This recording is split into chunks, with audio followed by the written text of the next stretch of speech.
नीतीश तेजस्वी की कैबिनेट बैठक हुई समाप्त। कुल 21 एजेंडाओं पर मोहर लगी। अपर मुख्य सचिव ने इसकी जानकारी देते हुए पूरे विस्तार से बताया।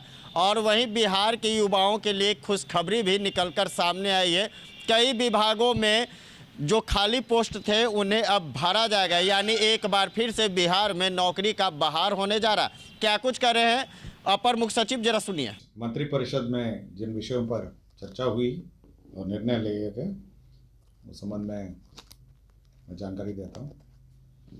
एक महत्वपूर्ण निर्णय हुआ है कि जो नगर विकास एवं आवास विभाग का प्रस्ताव था, आपको जानकारी होगा कि राज्य में सभी नगर क्षेत्रों में प्लानिंग एरिया बनाए जा रहे हैं। प्लानिंग एरिया का मतलब है जो शहरी क्षेत्र है वो और उसके आसपास जितने क्षेत्र हैं जो ग्रोथ पैटर्न पे हैं, मतलब जिन पर विकास हो रहा है अगल बगल, उस प्रकार 10 स्थानों पर प्लानिंग एरिया की स्वीकृति मंत्रिपरिषद में दी गई है। इसमें अरवल है, सुपौल है, सोनपुर है, शेखपुरा है, बांका है, गोपालगंज है, जहानाबाद है, मधेपुरा, नवादा और भागलपुर। तो 10 स्थानों पर जो प्लानिंग एरिया है उसकी घोषणा की गई है। इसका मतलब इन एरियाओं का मास्टर प्लान, मतलब इसका दूसरा मतलब जो कहा जाता है, अरवल का मास्टर प्लान, सुपौल का मास्टर प्लान, सोनपुर का मास्टर प्लान, शेखपुरा का मास्टर प्लान, बांका, गोपालगंज, जहानाबाद, मधेपुरा, नवादा और भागलपुर। सो इन एरियाओं का मास्टर प्लान राज्य सरकार ने स्वीकृति दी है और अब जो भी स्वीकृति होगी, कंस्ट्रक्शन होगी, इस प्लानिंग के अनुसार, इस मास्टर प्लान के अनुसार होगी। दूसरा ये है कि जो जन निजी भागीदारी के माध्यम से ये बख्तियारपुर ताजपुर पुल का निर्माण किया जा रहा था, यह कॉन्ट्रैक्ट रद्द हो गया था। अब उस कॉन्ट्रैक्ट को पुनर्जीवित करते हुए यह निर्णय लिया गया कि उसको पुनः कंप्लीट किया जाए। और एक महत्वपूर्ण उसमें एक पार्ट था, पहले ये प्रावधान था कि राज्य सरकार जो ऋण के रूप में देगी और बैंक जो ऋण के रूप में देंगे वो बराबर हिस्सेदारी में उसकी वसूली होनी थी टोल के माध्यम से। अब यह निर्णय लिया गया माननीय उच्च न्यायालय के आदेश के आलोक में कि पहले बैंक का जो ऋण है उसको लौटाया जाएगा टोलिंग से, उसके बाद जो बची हुई राशि है टोलिंग से वो राज्य सरकार का ऋण लौटाया जाएगा। तो जो क्रम है, पहले दोनों का बराबर वसूली होना था टोल के माध्यम से, अब बैंक का पहले होगा, उसके बाद राज्य सरकार ने जो ऋण दिया है उसका फिर वसूली होगा। कमला बलान के बाएं तटबंध और दाएं तटबंध का ऊंचीकरण की स्वीकृति दी गई है। कमला बलान आपको जानकारी होगा कि एक महत्वपूर्ण स्थल पर है, तो इसकी प्रशासनिक स्वीकृति दी है कि इसके तटबंध बाएं और दाएं तटबंध में, और इसमें किलोमीटर 66.3 है फटकी कुट्टी से किलोमीटर 92.500 पुनाच, एवं कमला बलान के दाएं तटबंध के किलोमीटर 64 ठेगा से किलोमीटर 94 पलवा।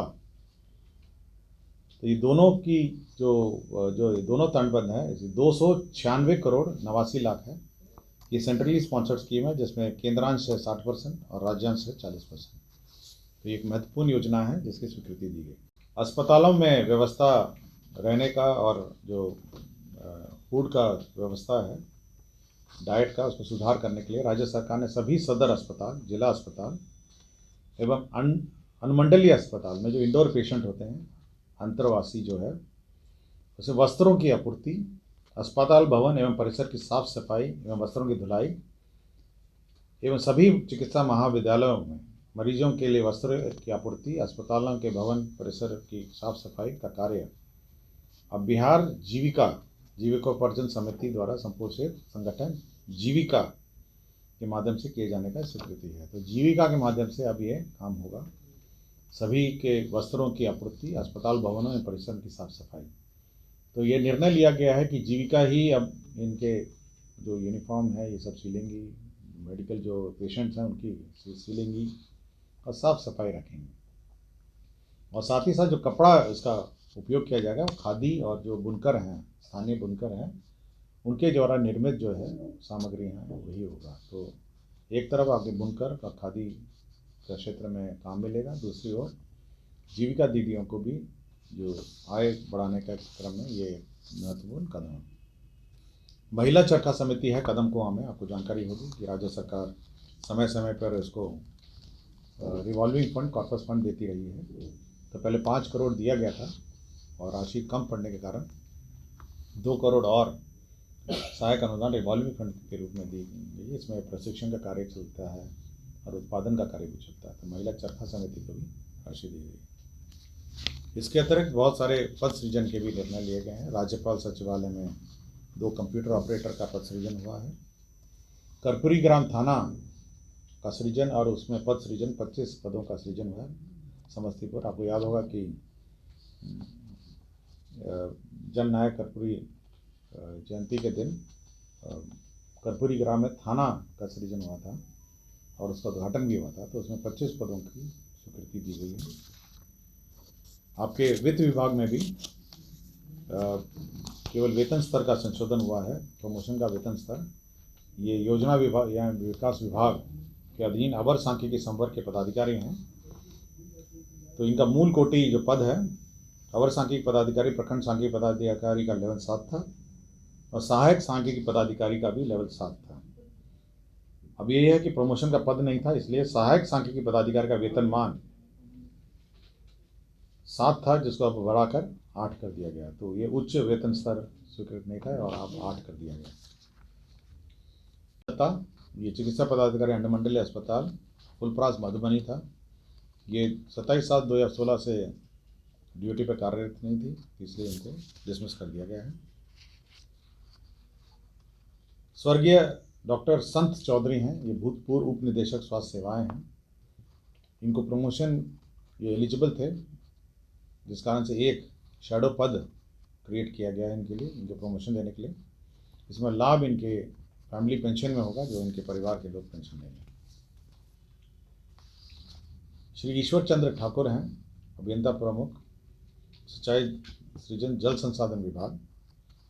इनका कार्यकाल 31/1/2023 को खत्म हो रहा था। इनका कार्यकाल 1 साल और कॉन्ट्रैक्ट पर बढ़ाया गया है और अभियंता प्रमुख के कार्यकारी प्रभार में रहेंगे। सूचना एवं जनसंपर्क विभाग में 18 पद, शैडो पद क्रिएट किए गए हैं। इसमें अधियाचना पहले